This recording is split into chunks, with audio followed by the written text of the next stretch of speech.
Isipin na nag-iisa sa katahimikan ng gabi na may matinding sakit na tila nilalamo ng iyong kaluluwa.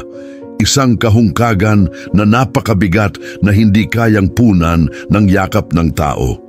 Ngayon, isipin mo na sa sandaling iyon ng kawalan ng pag-asa, isang estranghero ang lilitaw, isang taong hindi mo inaasahang makikilala, na lalapit sa iyo, bumalot sa iyo ng isang mainit, magiliw na yakap at parabang daladala niya ang kapayapaang matagal mo nang hinahanap. Ngunit ang pinaka-hindi ka panipaniwala, ang estranghero na ito ay hindi ordinaryong estranghero. Siya ay isang presensya na sumasalungat sa katwiran, isang figura na kahawig sa nakakatakot na detalye, isang taong tinatawag na santo ng marami, Padre Pio. Sa tingin mo ba ang mga himala ay mga malalayong kwento, mga bagay ng mga libro at mga alamat? Maghanda upang marinig ang isang tunay na kwento kung saan ang pananampalataya ay sumisira sa mga hadlang, ang imposible ay nahuhubog at ang ugnayan ng banal ay nangyayari ng eksakto kapag ang lahat ay tila nawala. Ito ay hindi isang simpleng kwento tungkol sa mga himala. Ito ay tungkol sa kapangyarihan ng pag-asa sa kadiliman, tungkol sa isang yakap na nagpabago ng isang buhay magpakailanman, at tungkol sa kung paano ang presensya ng isang taong napakasagrado ay maaaring biglang lumitaw. Napakatotoo na hindi ang kamag-aalinlangan na ikaw ay nasa presensya ng isang mas dakila.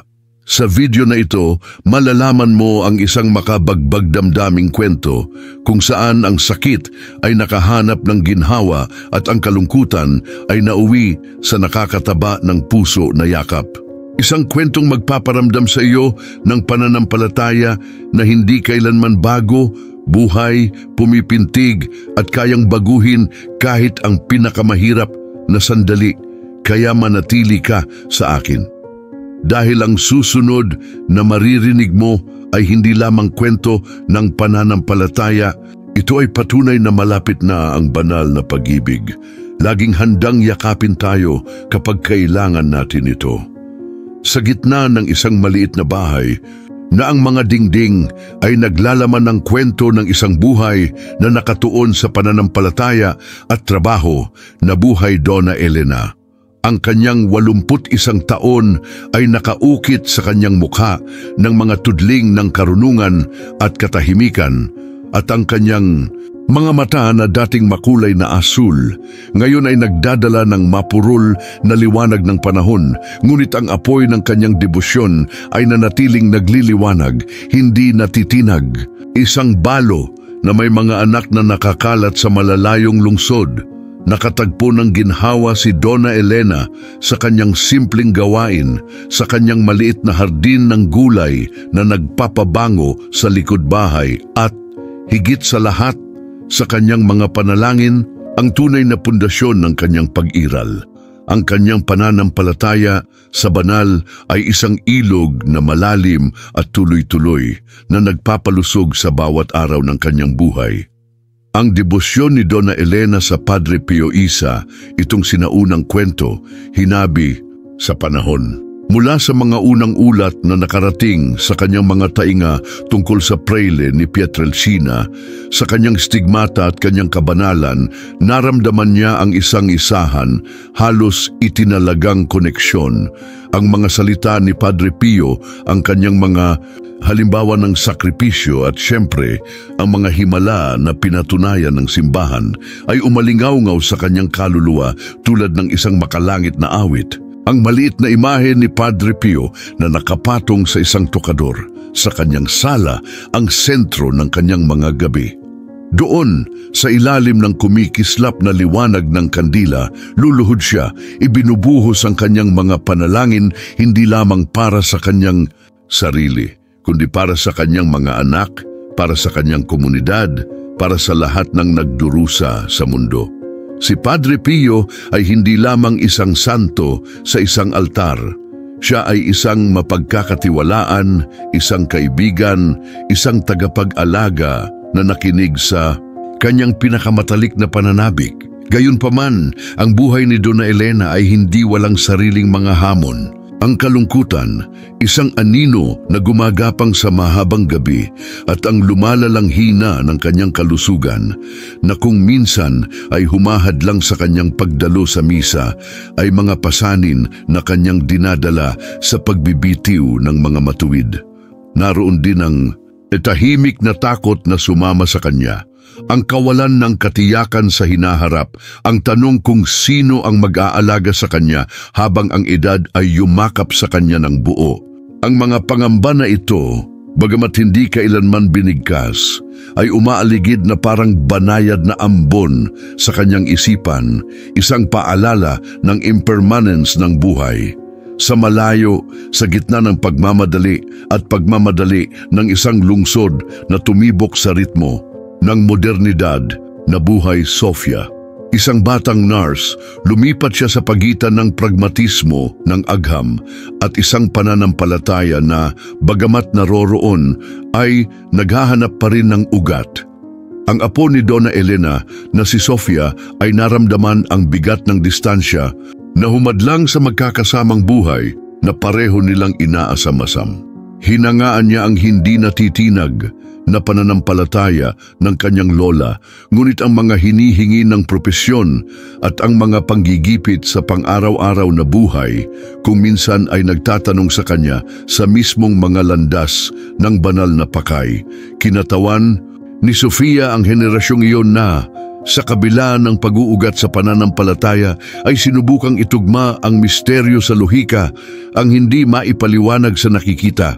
Ang kanyang pag-ibig para kay Donna Elena ay napakalaki at isang malalim na pagnanais na protektahan siya ay nasusunog sa kanyang dibdib na naghahangad na mag-alok ng kaginhawaan na nararapat sa kanyang lola. At sa lahat ng tapestry na ito, ang ethereal ngunit makapangyarihang presensya ng Padre Pio. Hindi siya isang karakter na pisikal na umakyat sa entablado, ngunit ang puwersang nagtutulak, ang invisible thread na nag-uugnay sa buhay ni Donna Elena at Sofia.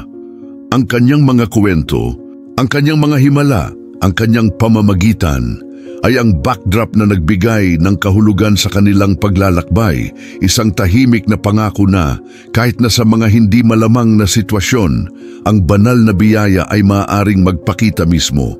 Si Padre Pio ang personifikasyon ng pag-asa, ang katiyakan na hindi tayo nag-iisa na may tulay sa pagitan ng langit at lupa at ang tulay na ito ay binuo ng pananampalataya at taos-pusong panalangin. Ang mapayapa na buhay ni Donna Elena ay malapit nang maantig ng isang bagay na salungat sa katotohanan, isang pangyayaring magpapatibay sa kanyang pananampalataya sa paraang hindi niya kailanman naisip. Isang pagtatagpo na mag-uugnay sa kanya sa isang matalik at hindi malilimutang paraan sa kanyang minamahal na Padre Pio sa isang sandali na sa una ay tila karaniwan, ngunit ito ay magiging isang pagbabago sa kanyang espiritual na paglalakbay. Lumipas ang gabi, naghahabi ng makapal na kumot ng katahimikan sa maliit na bahay ni Donna Elena. Ang pag-ikot ng orasan sa sala ay tila pinalakas ng dilim, bawat segundo ay walang hanggan sa kanyang patuloy na insomnia. Hindi ito ang unang pagkakataon na dinalaw siya ng kalungkutan sa oras na iyon, ni ang unang pagkakataon na pumasok ang takot sa kanyang isipan tulad ng isang nakatagong anino na sumasayaw sa mga sulok ng silid. Ang kanyang katawan na dating malakas at maliksi, ngayon ay tila marupok, isang palaging paalala ng paglipas ng panahon at ang hindi maiiwasang pagtanda. Ang mga sakit na nagpakita ng kanilang mga sarili sa hindi pangkaraniwang kasidhian noong nakaraang araw ay nadagdagan ng mga balitang natanggap niya. Isang maliit na pamamaraang medikal ay kinakailangan, isang bagay na simple, ngunit nangangailangan ng pangangalaga at marahil pagpapaospital. Lumubog ang puso niya, sumagi sa isip niya ang imahe ng kanyang mga anak sa malayo. Ang dilema ay malupit, ang pagnanais na huwag maging pabigat laban sa matinding pangangailangan para sa tulong. Alam niya ang kanilang pagmamahalan, ngunit ang pisikal na distansya ay tila nagpatindi ng emosyonal na distansya sa mga sandaling iyon ng dalamhati. Ito ay isang panloob na salungatan na tumupok sa kanya, isang hindi nakikitang bigat na pumigil sa kanya na makahanap ng kapayapaan. Pumikit siya at humiga sa kama, naghahanap ng walang kabuluhang posisyon na makapagpapagaan sa pagkabalisa na lumalamon sa kanyang kaloob-looban. Nang gabing iyon, ang maliit na imahe ng Padre Pio sa kanyang bookshelf ay tila mas malayo kaysa dati. Ang kanyang mga panalangin na palaging kanyang ligtas na kanlungan ay tila nawala sa kawalan na walang nakitang alingaw-ngaw. Padre Pio, bulong niya, nababalot ang boses niya sa pagod at kawalan ng pag-asa. Tulungan mo ako, pakiusap. Natatakot ako, pakiramdam ko ay nag-iisa ako. Ang kanyang pananampalataya na noon pa man ay hindi niya natitinag na bato ay tila saglit na yanig sa kakayahang magdala ng kagyat na kaginhawaan na inaasam-asam ng kanyang kaluluwa. Naghalo ang pisikal na sakit at kirot ng kaluluwa na lumilikha ng isang ipo-ipo ng mga emosyon na nag-iwan sa kanya sa bingit ng kawalan ng pag-asa. Samantala daan-daang milya ang layo, Sofia, ang kanyang apo ay nakararanas din ng sarili niyang pakikibaka. Ang shift sa ospital ay nakakapagod at ang pagtaas ng responsibilidad ng kanyang propesyon ay nagpapahina sa kanya. Mahal niya ang kanyang lola, ngunit ang mabilis na gawain at ang distansya ay humadlang sa kanya na mapunta doon tulad ng gusto niya. Ang mga tawag sa telepono ay maikli at ang pag-aalala para sa kalusugan ni Donna Elena ay palaging nasa isip niya. Nadama niya ang pagitan ng kanyang profesional na tungkulin at pagmamahal ng kanyang pamilya, isang dichotomy na kung minsan ay nagtatanong sa kanya ng kanyang sariling mga pagpipilian at ang landas na kanyang tinahak. Nang umagang iyon, ang sunod-sunod na pagkabigo sa ospital ay nagdulot sa kanya ng pagkabigo at panghinaan ng loob. Iniisip niya kung sapat na ba ang kanyang ginagawa, kung siya ay isang mahusay na propesyonal, isang mabuting apo. Ang pananampalataya na sa Donna Elena ay isang hindi matitinag na haligi, sa Sofia ay isang bagay na mas pabago-bago, na iimpluwensyahan ng mga panggigipit ng modernong buhay at ang walang humpay na paghahanap para sa lohikal na mga sagot sa lahat. Gusto niyang maniwala, gusto niyang magkaroon ng katahimikan tulad ng kanyang lola, ngunit ang pragmatismo ng kanyang propesyon at ang kalupitan ng pagdurusa ng tao na nakikita niya araw-araw ay nagtulak sa kanya sa mga sandali ng pagdududa at panghihina ng loob.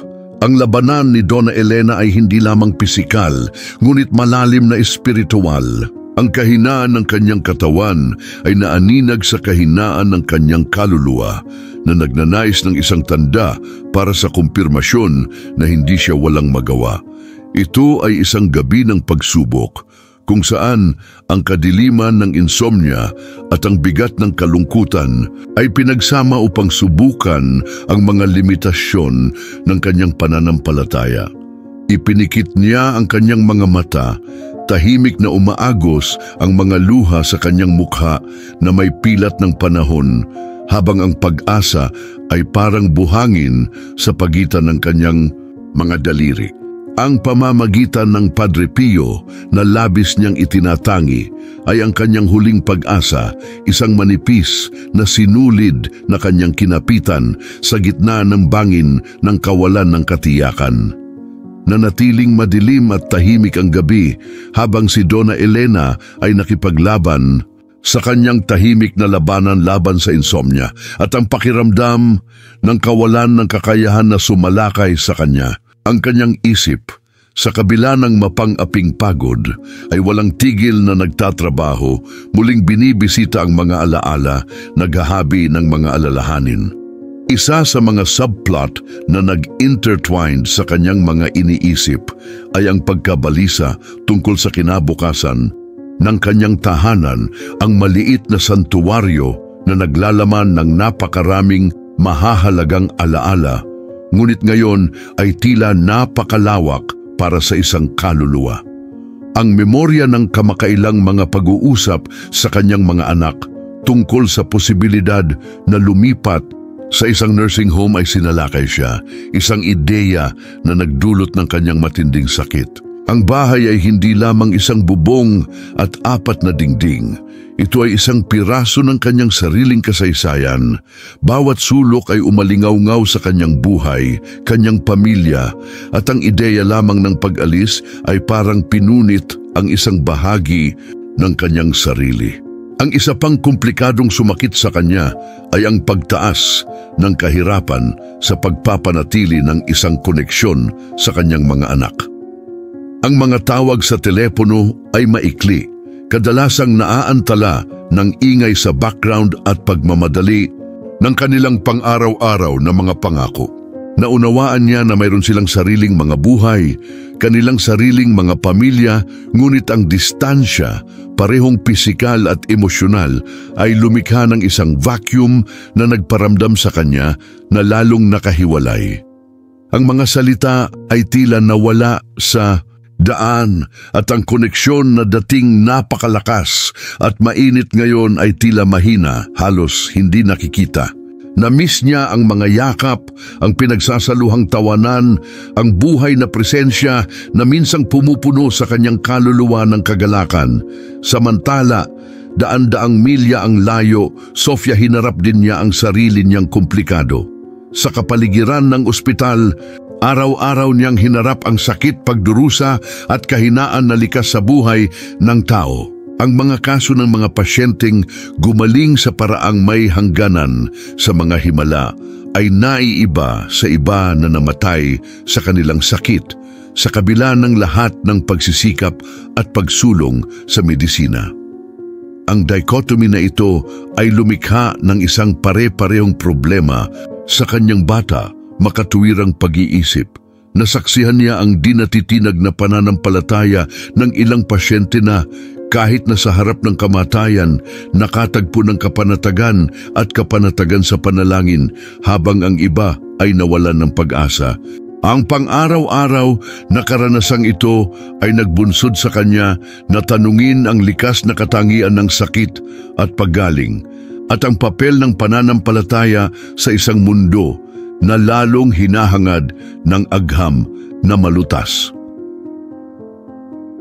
Ang kaugnayan ni Sofia sa pananampalataya, bagaman naroroon, ay hindi gaanong nakaugat at kusang loob kaysa sa kanyang lola.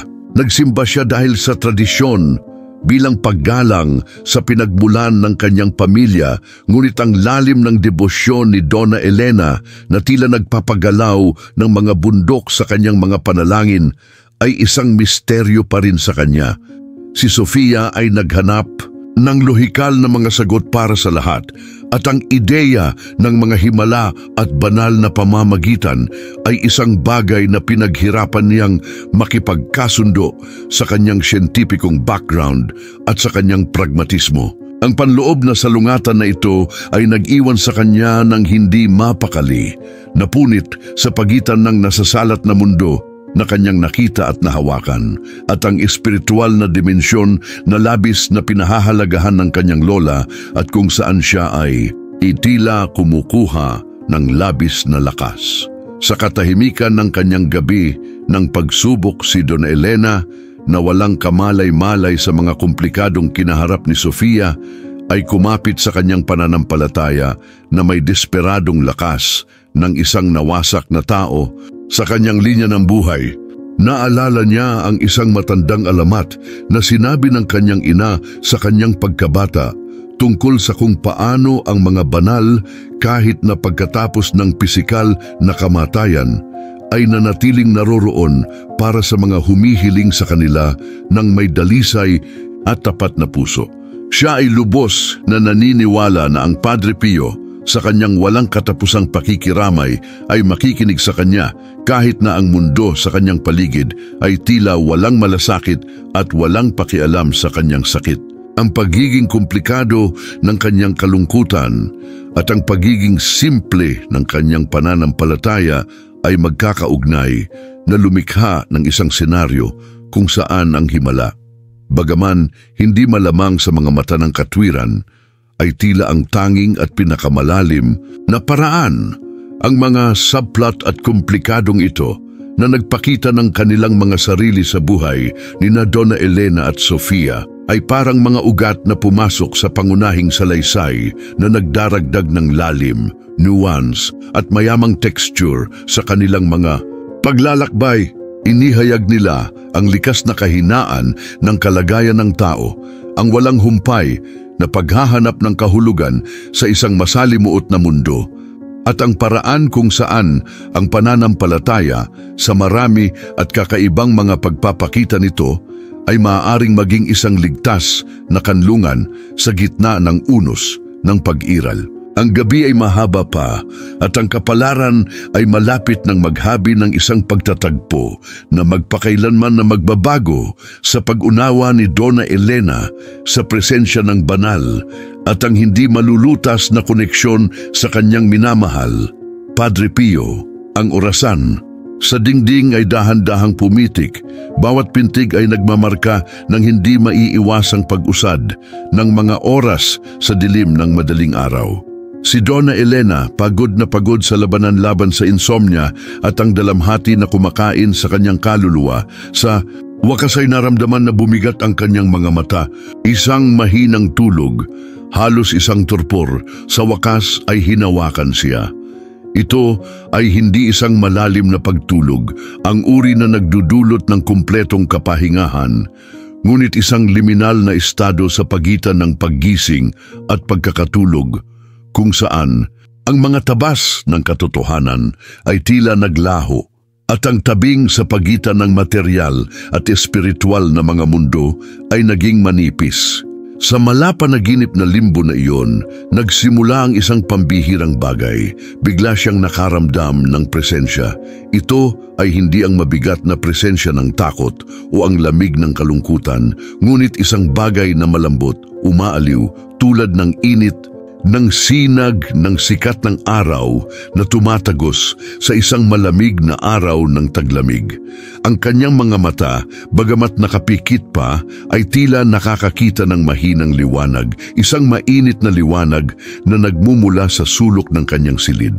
Ang isang figura ay nagsimulang dahan-dahang magkaroon ng hugis, malabo sa simula, tulad ng isang malabong figura sa mga ambon ng kamalayan, ngunit unti-unting kumukuha ng hugis, anyo, kulay.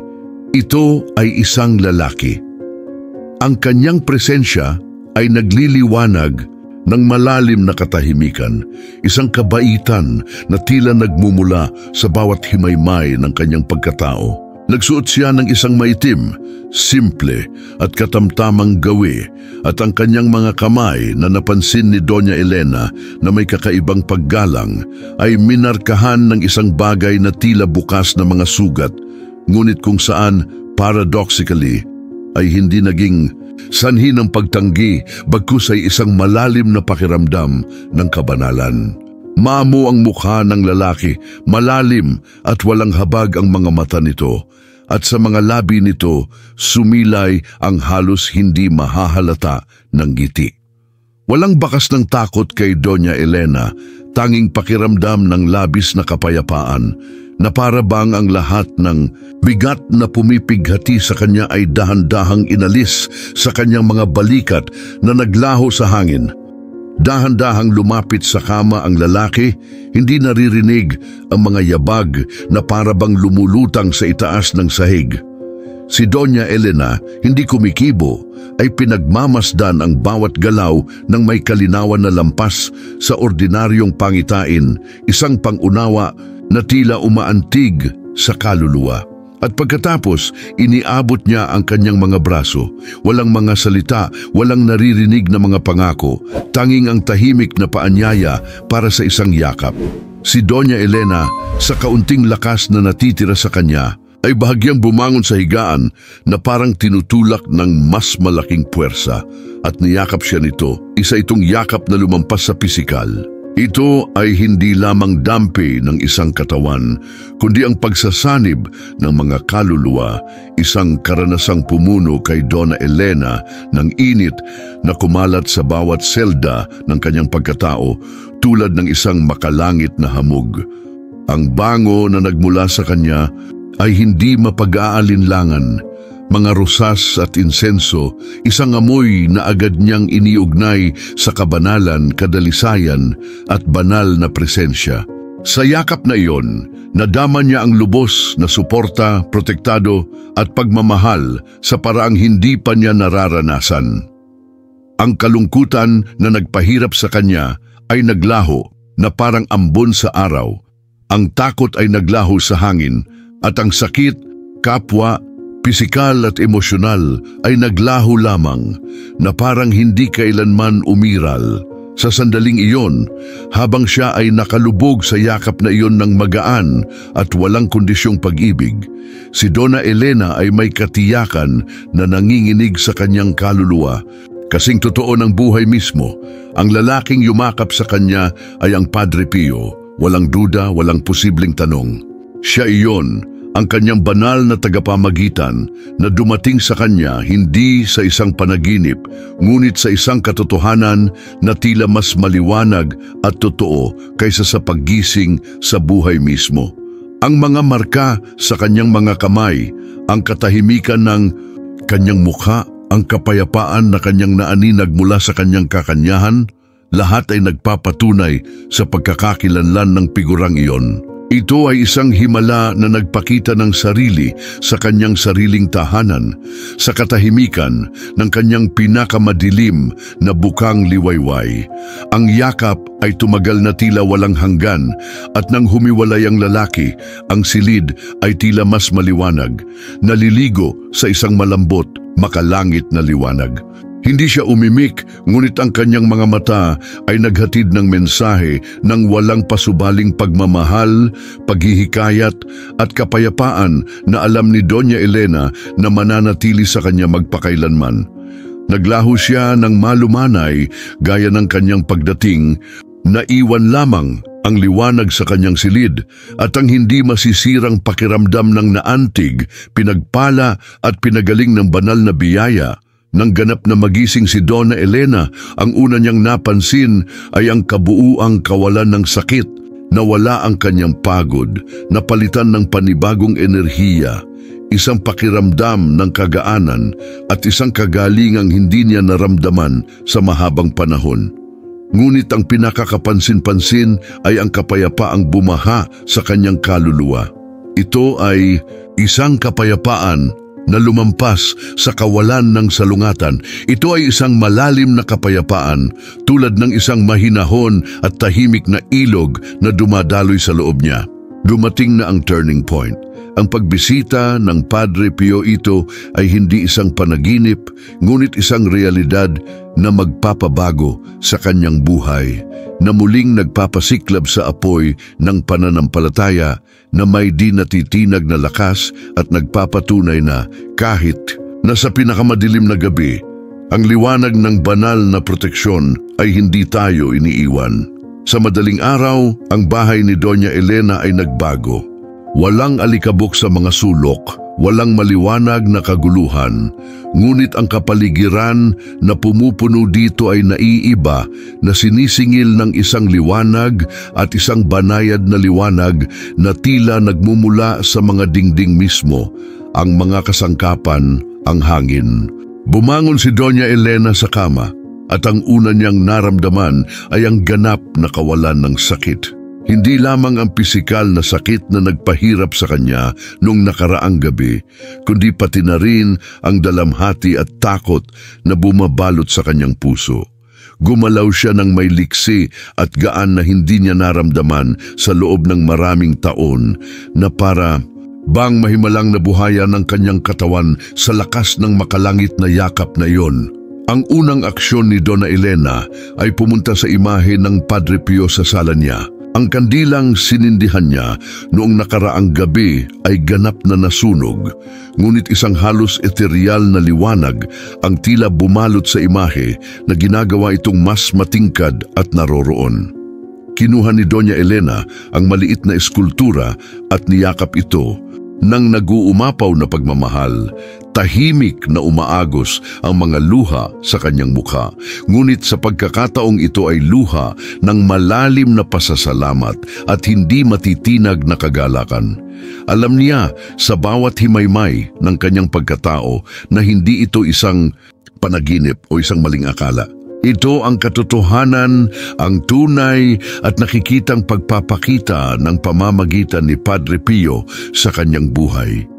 Mabilis na kumalat sa maliit na komunidad ang balita ng kanyang kamanghamanghang pagpapabuti. Tulad ng isang simoy ng hangin sa isang mainit na hapon. Ang mga kapitbahay na sanay na makita siyang nakayuko sa sakit at edad ay namangha sa kanyang bagong sigla. Ang kanyang mga hakbang ay mas matatag na ngayon. Ang kanyang ngiti ay mas malawak at mas maliwanag. At ang kanyang mga mata na dati napurol ng panahon, ngayon ay nagniningning na may matinding at panibagong liwanag. Nagtataka, tinanong nila kung ano ang nangyari at si Doña Elena na may katahimikan na nagbibigay inspirasyon at nakakabighani ay nagsabi sa kanya tungkol sa yakap ni Padre Pio. Ang kanyang boses ay sinakal ng damdamin, ngunit kumbinsido sa katotohanan ng kanyang mga salita. Ang mga reaksyon ay iba-iba, isang mosaik ng pananampalataya at pag-aalinlangan. Ang ilan ay nakinig ng may matinding paghanga. Ang kanilang sariling pananampalataya ay pinalakas at muling pinagtibay ng natatanging kwento ni Doña Elena. Ang iba na mas hilig sa pangangatwiran at lohika ay umiling sa kawalan ng paniniwala na iniuugnay ang pagpapabuti sa psikolohikal na kaluwagan o sa simpleng pagkakataon, isang masayang pagkakataon. Ngunit walang pakialam si Doña Elena sa hindi paniniwala. Ang kapayapaang pumuno sa kanya ay totoong-totoo. Napakadarama na ang mga opinyon ng iba ay hindi nakaapekto sa kanya. Alam niya kung ano ang nangyari at ang katiyakang iyon ay ang sarili niyang hindi matitinag na katotohanan. Para sa Sofia, ang balita ng pagbuti ng kanyang lola ay dumating sa pamamagitan ng telepono sa isang emosyonal na tawag mula sa kanyang tiyahin, ang kapatid ng kanyang ina, na nag-ulat ng pagbabagong anyo ni Donna Elena na may nakakahawa na sigasig. Si Sofia noong una ay nakadama ng masalimuot na halo ng ginhawa at pag-aalinlangan. Bilang isang nurse, sinanay na humingi ng lohikal na mga paliwanag para sa lahat, ang ideya ng isang mahimalang yakap ay tila hindi makatotohanan, halos tulad ng isang fairy tale. Gayunpaman, nang tawagin niya ang kanyang lola, ang boses ni Donna Elena na dati ay marupok at malabo, ngayon ay puno ng buhay, masigla, isang himig ng kalusugan at kagalingan. Muli niyang ikinuwento ang tungkol kay Padre Pio at si Sofia sa kabila ng kanyang nakaugat na katwiran ay nakaramdam ng panginginig sa kanyang gulugod. May kung ano sa boses ng kanyang lola, isang paniniwalang napakalalim at tunay na imposibleng ganap na maalis ang posibilidad ng isang himala, gaano man ito hindi makatwiran. Ang nakakagulat na pagpapabuti ni Donna Elena ay nagkaroon ng malalim na epekto sa buhay ni Sofia. Sinimulan niyang makita ang mundo sa pamamagitan ng iba't ibang mga mata upang tanungin ang kanyang sariling mga katiyakan at ang mga hangganan ng kung ano ang itinuturing niyang posible. Kung ang kanyang lola, isang babaeng may di natitinag na pananampalataya, ay nakaranas ng isang bagay na hindi pangkaraniwan, marahil ay may higit pa sa buhay na hindi maipaliwanag ng siyensya, higit pa sa nakikita ng mata. Ito ay isang binhi ng pananampalataya na nagsimulang tumubo sa kanyang puso, na nagbubukas ng isang bitak sa sukat ng hindi maipaliwanag ng sagrado. Pagkatapos ay nagsimula siyang magsaliksik sa Padre Pio, nagbabasa ng mga kwento, mga patotoo, naghahangad na maunawaan ang lalim at kalikasan ng pananampalataya na nagtulak sa kanyang lola. Ang yakap ni Padre Pio ay hindi lamang isang ginhawa para kay Donna Elena, kundi isang katalista para sa pagbabago. Muli niyang pinasiklab ang apoy ng pananampalataya sa komunidad, ginawang pagnilayan ng mga tao ang presensya ng banal sa kanilang buhay, at banayad na sinimulan na alisin ang mga buhol ng mga pagdududa at panloob ng mga salungatan sa Sofia. Ang mga kahihinatnan ng gabing iyon ay lalampas pa sa maliit na tahanan ni Donna Elena, na umaalingaw-ngaw sa mga puso at isipan, na nagpapaalala sa lahat na ang banal na pamamagitan ay maaaring magpakita mismo sa hindi inaasahang at makapangyarihang mga paraan na gagawing kakaiba ang karaniwan. Ang mga araw pagkatapos ng pangyayaring iyon na nagbabago sa buhay ay naging mga linggo, at si Donna Elena ay patuloy na namumulaklak sa isang kagandahan na hindi lamang pisikal kundi espiritual. Ang kanyang sigla ay kapansin-pansin, ang kanyang isip ay mas malinaw kaysa dati, at ang kagalakan sa kanyang puso ay nakakahawa na kumakalat tulad ng isang magiliw na pabango saan man siya pumunta. Hindi lamang niya nalampasan ang mga pisikal na sakit na nagpahirap sa kanya sa loob ng maraming taon, ngunit nalampasan niya ang kalungkutan na tahimik na nagpahirap sa kanya. Yung yakap ni Padre Pio ay pinagaling hindi lamang ang kanyang tumatanda na katawan, kundi pati na rin ang kanyang kaluluwa, na pinupuno siya ng kapayapaan na nagdulot sa kanya ng liwanag sa lahat ng nasa paligid niya. Si Donna Elena, na dating nakatabi sa kanyang maliit na bahay, ngayon ay aktibong lumahok sa buhay ng komunidad.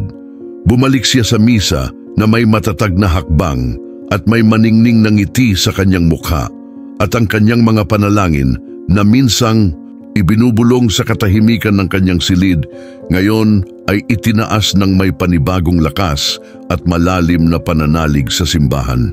Siya ay naging isang buhay na patutuo sa hindi mauubos na kapangyarihan ng pananampalataya, na nagbibigay inspirasyon sa iba na kumapit sa pag-asa at magtiwala sa banal na pamamagitan, kahit na ang mga pangyayari ay tila hindi pabor. Ang kanyang mga kwento tungkol kay Padre Pio na ibinahagi niya sa simple at hindi matitinag na pananalig ng isang nakaranas ng himala ay nakabihag sa lahat ng nakikinig sa kanya, na gumising sa kanila ng pagkamangha at pagpipitagan. Ang paglago ni Donna Elena ay hindi lamang espiritual kundi panlipunan din. Nakipag-ugnayan siyang muli sa mga dating kaibigan, at ang kanyang tahanan na dati itila napakalaki at walang laman ay napuno na ngayon ng mga bisita, tawanan, pagbabahagi ng mga kwento at panalangin. Dumating ang mga kapitbahay upang manalangin kasama niya, upang marinig ang kanyang mga karanasan, upang madama ang kaunting kapayapaan at liwanag na nakapaligid sa kanya. Ang binhi ng pananampalataya na kanyang nilinang sa kanyang puso ay yumabong ng masigla at lumaganap, na umaantig sa buhay ng marami, na muling nag-alab ng ningas ng pag-asa kung saan tila ito ay napatay. Para sa Sofia, ang pagbabago ng kanyang lola ay isang katalista para sa kanyang sariling malalim na paglaki. Ang kanyang unang pag-aalinlangan ay nagbigay daan sa tunay na kuryosidad at pagkamausisa sa isang taos puso at madamdaming paghahanap para sa katotohanan. Sinimulan niyang tawagan si Donna Elena ng mas madalas, hindi lamang upang suriin ang kanyang kalusugan, ngunit upang marinig ang higit pang mga kwento tungkol kay Padre Pio, upang maunawaan ang lalim at pagiging simple ng kanyang pananampalataya. Nagsimulang kainin ni Sofia ang mga libro tungkol sa buhay ni Padre Pio, panunood ng mga dokumentaryo at walang sawang pagsasaliksik sa kanyang mga himala at turo. Unti-unti, nagsimulang magkatugma ang katwiran at pananampalataya sa isipan ni Sofia. Napagtanto niya na ang agham, bagamat mahalaga at makapangyarihan, ay hindi maipaliwanag ang lahat at na mayroong isang dimensyon ng pag-iral na lumalampas sa nasasalat, sa nasusukat. Ang pananampalataya ng kanyang lola na dating nakikita bilang isang bagay na hindi nakikita at marahil ay hindi totoo, ngayon ay tila may sariling lohika, isang karunungan na nag-uugnay sa kanya sa isang bagay na walang hanggan na mas malaki. Nagsimulang magsimba si Sofia ng mas regular, lumahok sa mga grupo ng panalangin upang maghanap ng mas malalim at mas personal na koneksyon sa banal. Ang kanyang espiritual na paglaki ay kapansin-pansin at nadama niya ang panloob na kapayapaan na hindi niya alam noon, isang katahimikan na pumupuno sa kawalan na hindi niya alam na umiiral. Ang relasyon sa pagitan ng lola at apo ay umunlad din sa napakagandang paraan. Nagsimulang bisitahin ni Sofia si Donna Elena ng mas madalas at ang kanilang mga pag-uusap ay naging mas malalim, mas makabuluhan, mas espiritual.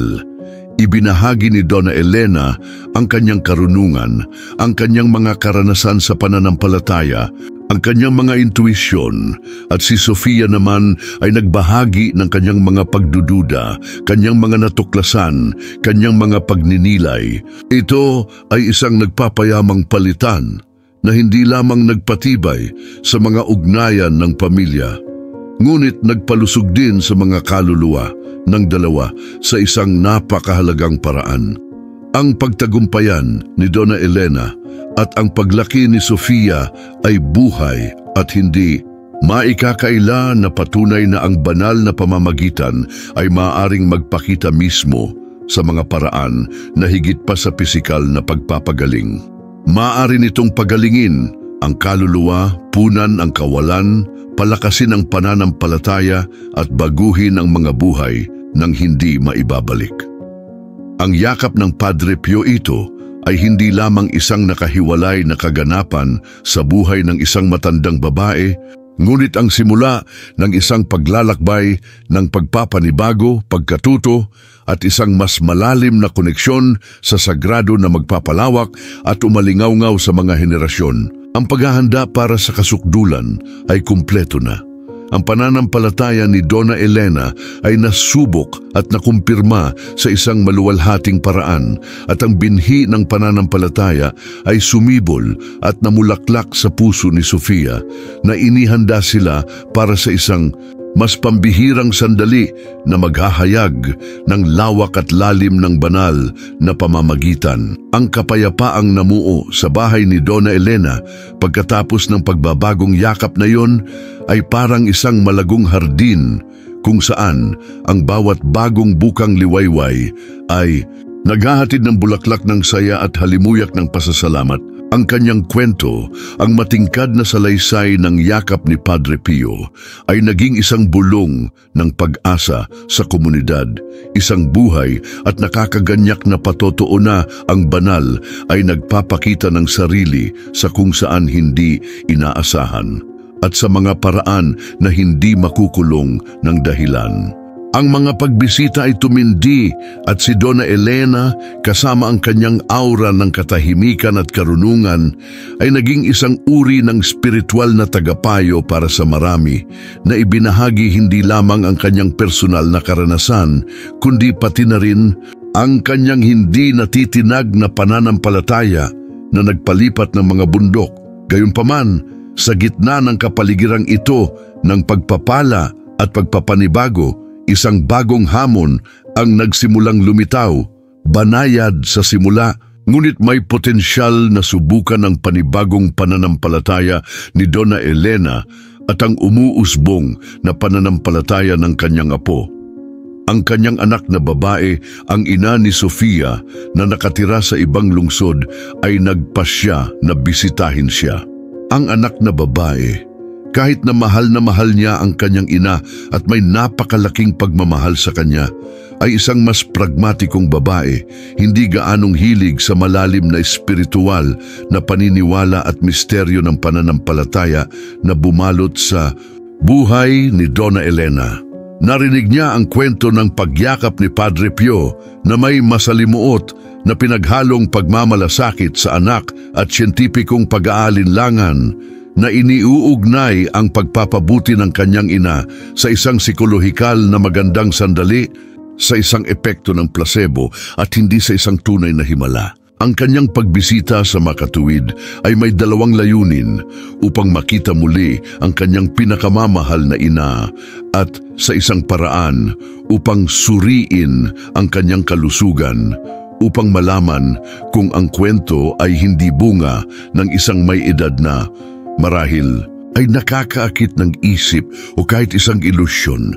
Nakikita ni Donna Elena ang reserba sa mga mata ng kanyang anak, ang bahagyang mapagkunwari na tono sa kanyang mga tanong tungkol sa yakap.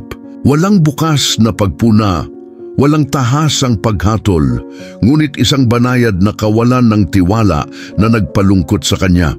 Para bang ang kanyang anak na babae sa kanyang walang pagod na paghahanap para sa lohikal at makalupang mga paliwanag ay nagtatayo ng isang hindi nakikitang hadlang sa pagitan nila at ang hindi maipaliwanag na lalim ng kanyang espiritual na karanasan. Gayunpaman, pinanatili ni Donna Elena ang hindi matitinag na kalmado na naging katangian niya. Alam niya na ang pananampalataya ay hindi ipinipilit sa pamamagitan ng puwersa ng lohika, ngunit nasasaksihan ng lakas ng puso at nagtiwala siya na sa tamang panahon ng Diyos, ang banal na katotohanan ay maghahayag mismo. Kasabay nito, Sofia Nadama, na nasa sarili niyang emosyonal na paglalakbay sa pagpapalalim ng kanyang pananampalataya, ang nakatagong tensyon sa pagitan ng kanyang lola at ng kanyang ina. Nakita niya ang kanyang sarili sa isang paraan bilang isang gitnang lupa, isang banayad at kinakailangang tulay sa pagitan ng dalawang magkaibang paraan ng pagtingin sa mundo at pag-unawa sa pagkakaroon. Ang hindi matitinag at halos mystical na pananampalataya ni Donna Elena at ang Cartesian pragmatism ng kanyang ina. Nadama ni Sofia ang isang malalim at taus-pusong pagnanais na maranasan din ng kanyang ina ang parehong kapayapaan, ang parehong kagalakan at ang parehong pananalig na natural na pinalabas ni Donna Elena. Nasaksihan niya nang malapitan ang radikal na pagbabago ng kanyang lola at ang kanyang sariling puso ay lalong bukas sa hindi maipaliwanag ang transcendental. Ang pagbisita ng kanyang anak na babae ay lumikha ng isang halos na darama na kapaligiran ng pag-asa sa maliit na bahay.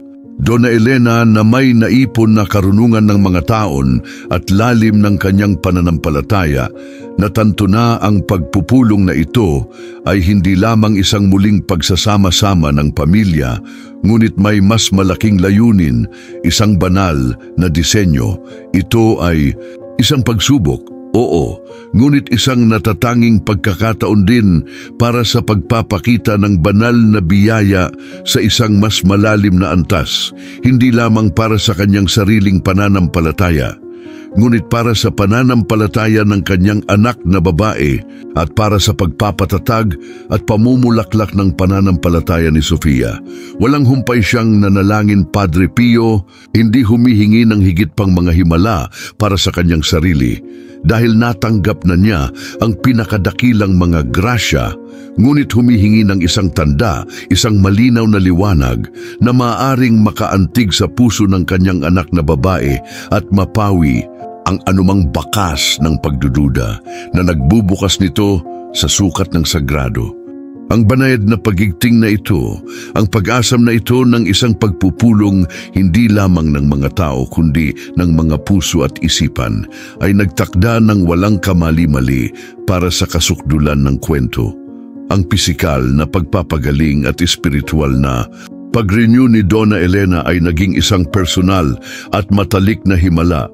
Ngunit ang malapit nang mangyari ay may potensyal na maging isang himala na makakaantig sa isang buong pamilya na nagpapakita ng lawak ng mapagmahal na presensya ng Padre Pio at ang paraan kung saan gumagana ang banal na pamamagitan, hindi lamang sa dakila at kagilagilalas na mga paraan, kundi pati na rin sa maliliit at matalik na relasyon ng tao na nag-aalis ng mga anino ng pag-aalinlangan at nagkakaisa ang mga puso sa liwanag ng pananampalataya at pagkakaunawaan sa isa't isa.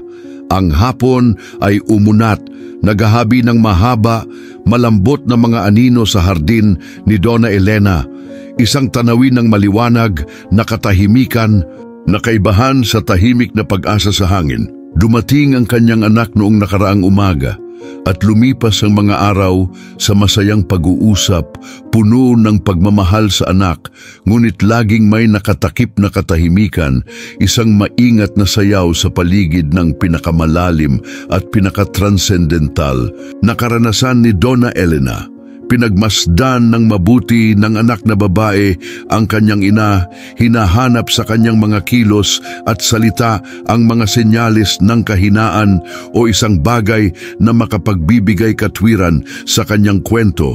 Ngunit ang katahimikan ni Donna Elena ay napakatunay, napaka-intrinsic, na hindi niya mahanap ang anumang bakas ng kawalan ng timbang o ilusyon. Ang puso ng kanyang anak gayunpaman ay nanatiling tahimik. Ang mga pintuan ng katwiran ay mahigpit na nakasara sa hindi maipaliwanag, sa himala na ang kanyang ina ay taimtim na inaangkin na naranasan. Nang hapong iyon, si Donna Elena ay nakaupo sa balkonahe sa kanyang tumba-tumba, hawak sa kanyang mga kamay ang isang maliit na rosaryo na gawa sa mga butil na isinusuot at pinakintab ng panahon. Bawat isa ay may hawak na alingaw-ngaw ng hindi mabilang na mga panalangin. Ang kanyang anak na babae ay nakaupo sa tabi niya at Sofia, ang apo medyo malayo, ay pinanood ang eksena na may masalimuot na halo ng pag-asa at pangamba. Ang kanyang puso ay mas mabilis na tumibok sa posibilidad ng kung ano ang maaaring mangyari. Si Donna Elena noon ay nagsimulang magkwento ng yakap ng mga Padre Pio, ngunit sa pagkakataong ito na may higit na nararamdamang damdamin, na para bang binubuhay niya ang bawat detalye ng sagradong gabing iyon sa sarili niyang kasalukuyan. Niyang anak na babae ay matiyagang nakinig. Ang kanyang mukha ay nagpapahayag ng magkahalong pagmamahal at isang banayad, halos hindi mahahalata, hindi paniniwala. Ang kanyang mga mata paminsan-minsan ay gumagala sa abot tanaw, na para bang naghahanap siya ng isang bagay na panghahawakan sa konkretong katotohanan, isang bagay na makatuwirang makapagbibigay katwiran sa pagpapabuti ng kanyang ina. Si Donna Elena na napansin ang pagtutol ng kanyang anak, ang tabing ng pag-aalinlangan na bumabalot sa kanya, ay pumikit saglit at nagsalita ng isang tahimik na panalangin, isang nag-aalab na panalangin na nagmula sa kaibuturan ng kanyang kaluluwa. At pagkatapos, isang bagay na hindi pangkaraniwan, isang bagay na salungat sa lahat ng luhika at katwiran ay nagsimulang mangyari. Habang nagsasalita si Donna Elena, isang mahina, hindi maipaliwanag na simoy, bagamat walang makabuluhang hangin, sa silid ay nagsimulang umihip ng mahina sa kanilang paligid, hinahaplos ang kanilang buhok at balat. At sa simoy ng hangin, isang maselan at hindi mapag-aalinlangang amoy ng mga rosas ang pumuno sa hangin, isang halimuyak na hindi nagmula sa alinman sa mga bulaklak sa hardin ni Donna Elena, ni sa anumang nakikitang pinagmulan. Ang anak na babae ni Donna Elena ay nakaramdam ng matinding at hindi mapag-aalinlanganang panginginig na dumaloy sa kanyang gulugod, isang lamig na hindi mula sa lamig, ngunit mula sa isang malalim na pakiramdam ng pagiging pamilyar at misteryo. Nanlaki ang kanyang mga mata na patingin sa kanyang ina pagkatapos ay sa silid. Ito rin ang halimuyak na inilarawan ng kanyang ina nung araw ng kanilang yakapan. Isang halimuyak na walang pinanggalingan sa anumang bagay na maipaliwanag niya o maaring ikategorya ng kanyang dahilan. Sa mismong sandaling iyon, ang maliit na imahe ng Padre Pio na nasa isang maliit na kahoy na mesa sa balkonahe ay nagsimulang maglabas ng banayad na liwanag, isang mainit, malambot na liwanag na tila banayad na tibok tulad ng isang puso. Ang anak na babae na noon pa man ay napaka-rasyonal, napaka-attach sa nasasalat. Nadama ang kanyang sariling puso, tumibok ng ligaw sa kanyang dibdib, isang tachycardia ng pagkamangha at pagkilala. Para bang ang mismong hangin sa kanilang paligid ay sinisingil ng ibang enerhiya, isang presensya na lumalampas sa katwiran, isang kapaligiran ng kabanalan. Tumingin siya sa kanyang ina na ang mukha ay mapayapa, ang kanyang mga mata ay puno ng emosyon, ngunit walang anumang pagtataka na para bang hinihintay niya ang sandaling iyon, na para bang ang banal na presensya ay isang bagay at natural sa kanya. Pagkatapos ay itinaas ni Donna Elena ang kamay na may hawak ng rosaryo na may banayad na kilos na puno ng kahulugan. Nang hindi inaalis ang tingin sa nagtatakang mukha ng kanyang anak, sinabi niya sa isang tinig na kalmado ngunit puno ng banayad at hindi matitinag na autoridad na nagmula sa kanyang pananampalataya. Anak ko, Padre Pio ay dito. Nakikinig siya sa amin. Gusto niyang maramdaman mo ang kanyang presensya, ang kanyang proteksyon, ang kanyang pagmamahal. Buksan mo ang iyong puso, anak ko, at hayaang maantig ka ng pananampalataya. Ang anak na babae na dati ay ganap na nakapaloob sa kanyang pag-aalinlangan at sa kanyang baluti ng katwiran, ay nadama ang isang napakatinding alon ng mga emosyon na sumalakay sa kanya.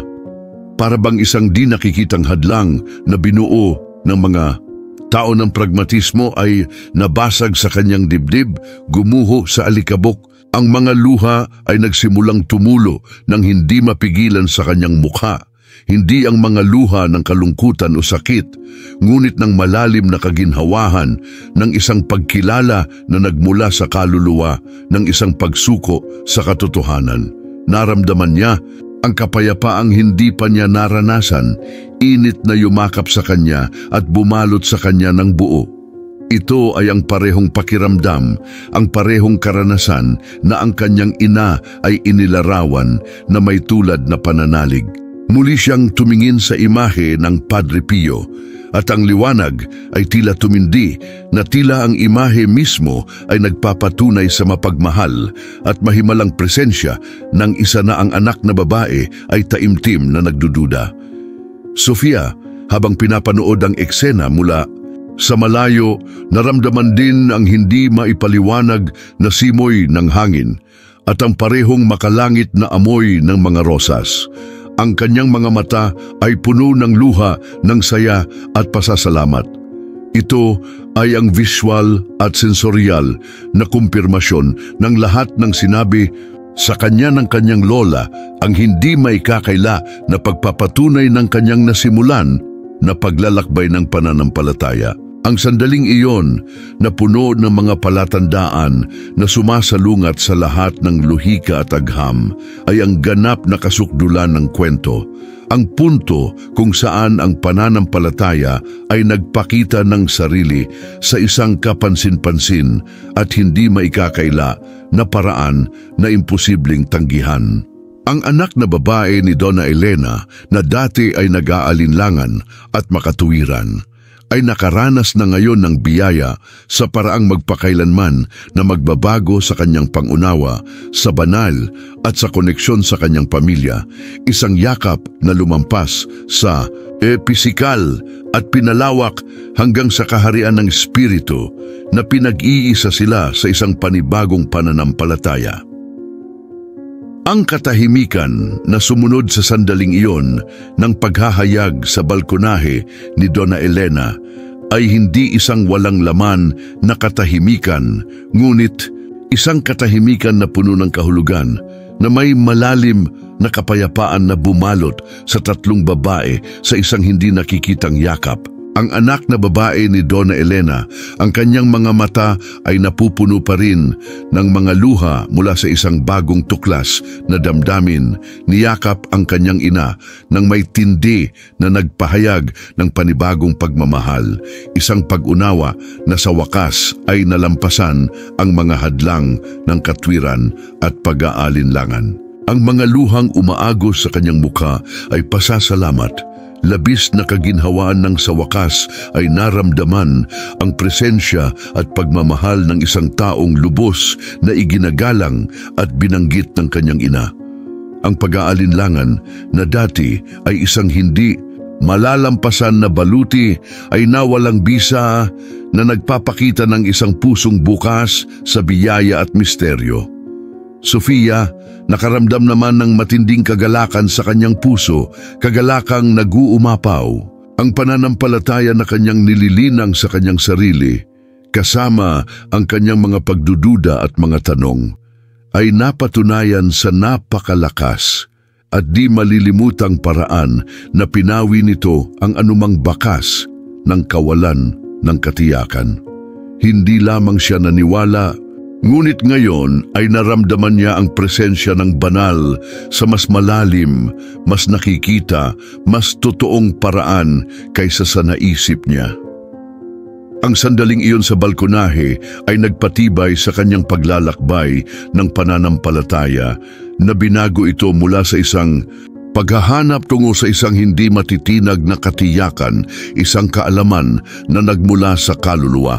Ang kwento ni Donna Elena na nagsimula sa kalungkutan at dalamhati ng isang gabing walang tulog ay nagbunga sa isang masiglang patotoo ng pagpapagaling, pagtagumpayan at higit sa lahat ng isang hindi matitinag na pananampalataya na lumaganap upang hawakan at baguhin ang ibang mga buhay. Ang yakap ng Padre Pio ito ay hindi lamang isang individual na himala para kay Donna Elena, ngunit isang katalista ng biyaya at pagpapanibago para sa kanyang buong pamilya. Isang alingawngaw ng banal na pag-ibig na umalingawngaw sa mga henerasyon.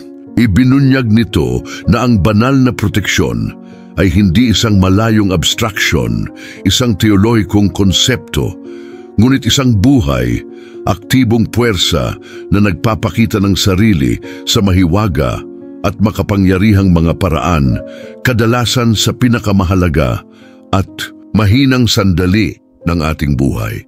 Sa pamamagitan ng makabagbag damdamin at nagbibigay inspirasyong salaysay na ito, ipinapaalala sa atin na ang espiritualidad ay hindi limitado sa mga dogma o nauna ng itinatag na mga ritual, ngunit isang buhay na karanasan, isang matalik at personal na koneksyon sa sagradong lumalampas sa lohika at katwiran ng tao. Ang pananampalataya, gaya ng ipinakita ng maliwanag na halimbawa ni Donna Elena, ay isang kalasag na nagpoprotekta sa atin mula sa kahirapan, isang tanglaw na gumagabay sa atin sa mga unos ng buhay, at isang pundasyon na nagpapanatili sa atin kapag ang lupa ay tila nawawala. Ito ay ang hindi matitinag na katiyakan na hindi tayo nag-iisa, na laging may nakaunat na kamay, isang pamamagitan na umaalalay sa atin, nagpapagaling at nagpapalakas sa atin kahit na hindi natin namamalayan. Nawa ang makabagbag damdaming kwento ng matandang babae at ang yakap ng mga Padre Pio naway magsilbi itong isang matingkad at makapangyarihang paalala na ang banal na pag-ibig ay nagpapakita ng sarili sa mga hindi inaasahang at nakakagulat na mga paraan, at ang pananampalataya kapag nilinang ng may katapatan, debosyon at tiyaga ay makapagpapalipat ng mga bundok, makapagpapabago sa mga pusong may pag-aalinlangan at makapagliliwanag sa pinakamadilim na landas ng pag-iral. Naway tayong lahat tulad ni Donna Elena ay buksan ang ating mga puso sa biyaya na nagpapahintulot sa presensya ng banal na bumalot sa atin sa yakap nito ng kapayapaan, proteksyon at walang kondisyong pag-ibig. Ipinagpatuloy ni Donna Elena ang kanyang mga araw na may katahimikan na nagbigay inspirasyon sa lahat, isang buhay at maningning na patotoo ng pag-ibig at pamamagitan ng Diyos, Padre Pio. Ang kanyang tahanan ay naging isang maliit na santuwaryo ng pananampalataya kung saan ang mga kwento ng biyaya ay ibinahagi at ang pag-asa ay namumulaklak tulad ng isang hardin. Madalas siyang binisita ng kanyang anak at sa bawat pagbisita, lumalalim ang kanilang espiritual na koneksyon, nagpapagaling ng mga lumang sugat at gumagawa ng mga bagong tulay. Si Sofia naman ay naging aktibo at madamdaming boses sa kanyang komunidad na nagbahagi ng kwento ng kanyang lola at hinihikayat ang iba na ituloy ang kanilang sariling paglalakbay sa pananampalataya. Ang legacy ng yakap na yon mula sa Padre Pio hindi nagtapos sa mahimalang gabing iyon, ngunit patuloy na umalingaw-ngaw, nakakaantig sa mga puso at kaluluwa. Saan man sinabi ang kwento, isang walang hanggang paalala ng mahabagin at mahimalang presensya ng santo. Kung ang kwentong ito ay nakaantig sa iyong puso sa anumang paraan, kung nadama mo rin ang hindi matitinag na lakas ng pananampalataya at ang nakakagulat na kagandahan ng hindi maipaliwanag, inaanyayahan kita na sumali sa aming komunidad. Ibahagi sa mga komento sa ibaba ang iyong sariling karanasan sa pananampalataya sa pamamagitan ng banal o sa inspirasyon at makapangyarihang figura ni Padre Pio.